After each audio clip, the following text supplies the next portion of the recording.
এখন ছুটি বিচ রিসোর্টের সৌজন্যে ঈদবাজারের খবর।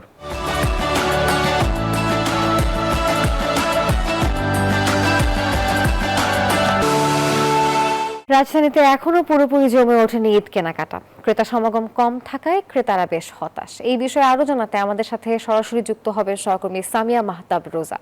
রোজা, জানাবেন চতুর্থ রোজায় ঈদ কেনাকাটার কি চিত্র আপনি দেখছেন? নাফিসা, আমরা এখন ধানমন্ডিতে আছি এবং এখানে একটি বিপণন কেন্দ্রতে আমরা দেখছি যে সকালে তেমন একটা মানুষজন না থাকলেও আমরা দেখছি যে দুপুর থেকে লোক সমাগম দেখা যাচ্ছে এবং অনেকেই আসছেন তাদের পছন্দের জামা কাপড় কিনে নিতে।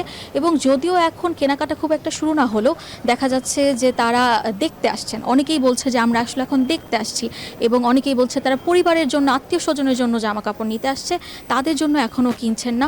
আর যেহেতু সামনে গরম পড়ছে, মার্চ মাস আসছে, প্রখর গরম পড়বে, সেই কারণে বেশিরভাগ ক্রেতাদের পছন্দ সুতির আরামদায়ক কাপড়। এবং যেহেতু পরিবারের সদস্যদের জন্য তারা জামা কাপড় কিনছে, তারা সবসময় চেষ্টা করে যে এরকম আরামদায়ক কাপড় কিনতে, যেটাতে অ্যালার্জি বা অন্য কোনো সমস্যা হবে না। এবং ক্রেতারা দেখছি যে এখনও পছন্দ করছে, তাদের কাপড় চোপড় তারা ধরে দেখছে, তাদের গায়ে পরে দেখছে।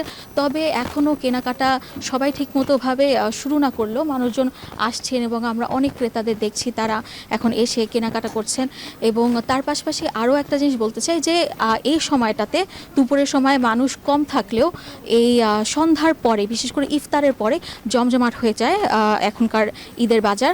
কেননা ইফতারের পরে একটু সময় করে আসতে চায় এবং এখন অনেকেই যারা আসছেন তারা রোজা রেখে সারাদিন পর তারা ক্লান্ত হয়ে যায় বলে এখন খুব কম মানুষরাই এখন আসছেন। এবং এর পাশাপাশি আরও আপনাকে জানিয়ে রাখতে চাই যে এই আজকে মাত্র মাহে রমজানের চতুর্থ দিন, ঈদের আরও কিছুদিন বাকি আছে এবং 10 থেকে 15 রোজার মধ্যে বিশেষ করে সব ঈদের নতুন কালেকশনগুলো এসে পড়ে এবং তখনই বিশেষ করে মানুষদের উপচে পড়া ভিড় দেখা যায় এবং তখন ভিড়ের জন্য আসলে মানুষ কোথাও দাঁড়াতেই পারে না। সেই জায়গা থেকে এখন তুলনামূলক একটু নিষ্প্রাণ দেখছি আমরা এই কেনাকাটার আশপাশের জায়গাতে। এবং যদি বলি যে মেয়েদের জামা কাপড়ের ক্ষেত্রে, তাও যেরকম আমরা কেনাকাটা দেখছি, ছেলেদের পাঞ্জাবির দোকানগুলো সেই দিক দিয়ে একদমই কেনাকাটা কম হচ্ছে। যদিও আমরা সেই দোকানগুলোতেও নারীদেরই দেখছি তাদের আত্মীয় স্বজনের জন্য জামা কাপড় কিনতে। এবং আমরা দেখছি যে এখানে মানুষজন আসছে এবং তাদের পছন্দের কাপড় চোপড় কিনে যাচ্ছে নিজেদের জন্য এবং পরিবারের জন্য, এবং তারা আরও দেখছে এবং তারা বলছে যে আরও আসবে। এই ছিল আমার কাছে ধানমন্ডি থেকে সর্বশেষ তথ্য। ফিরে যাচ্ছে স্টুডিওতে। রোজা, ধন্যবাদ আপনাকে।